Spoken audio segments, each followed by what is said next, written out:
Hello friends, welcome back to my channel Riya's frame. তো সকাল সকাল বেরিয়ে পড়েছিলাম। তোমরা নিশ্চয়ই ব্যাকগ্রাউন্ডে পাখির আওয়াজ শুনতে পাচ্ছ। আজ ছিল 15ই আগস্ট, ওই জন্যই সকাল সকাল চলে যেতে হয়েছিল স্কুলে। আর এই দেখো বেরিয়েও পড়েছি আর স্কুলে চলেও এসেছি। স্কুলে এসে দেখি প্রিপারেশন শুরু হয়ে গেছে। আর এই যে যারা পার্টিসিপেট করেছে তাদের মধ্যে প্রায় সবাই চলেও এসেছে।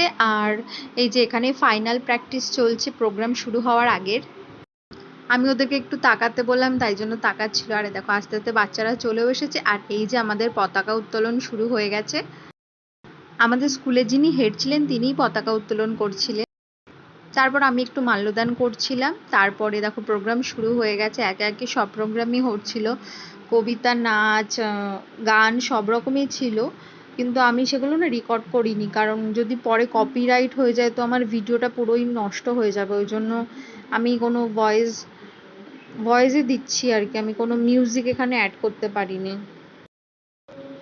তো একে একে এখানে সব বাচ্চারাই নাচ, গান, কবিতা যার যেটা ছিল করছিল। দেখতে কিন্তু বেশ ভালো লাগছিল, ছোট ছোট বাচ্চাদের প্রোগ্রাম। তারপরে এই যে এটা আমাদের স্কুলের প্রাক্তন স্টুডেন্ট, ওর বোন এখন পড়ছে স্কুলে, তো ও একটা গান করেছে বোনের সাথে।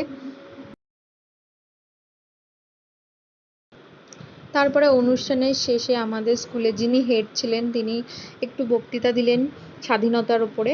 তারপরে এই যে বাচ্চারা সবাই চলে যাবে তাই সবাইকে একটা করে পতাকা দেওয়া হচ্ছিল। তো ছুটি হয়ে যাওয়ার পরে আমাদের একটু খাওয়া দাওয়া ছিল মিসদের, তো সেটাই করে নিচ্ছিলাম। আর আমি ওকে প্লেটটা দেখাতে বলছিলাম বলে খালি প্লেটটাই দেখাচ্ছিল। তো খাওয়া দাওয়ার শেষে বাড়ি ফিরে যাওয়ার পালা। ওদের বাড়ি যেহেতু ওইদিকে, ওরা ওইদিকে যাচ্ছিল, আর আমার বাড়িটা এই দিকে, তো আমি ওই জন্য ওই দিকে যাচ্ছিলাম। তো আজকের ভিডিওটা এই পর্যন্তই। যদি ভালো লাগে প্লিজ লাইক, কমেন্ট, শেয়ার করে দিও। আর চ্যানেলটা সাবস্ক্রাইব না করা থাকলে সাবস্ক্রাইব করে দিও। দেখা হবে পরের ভিডিওতে, ততক্ষণের জন্য টাটা।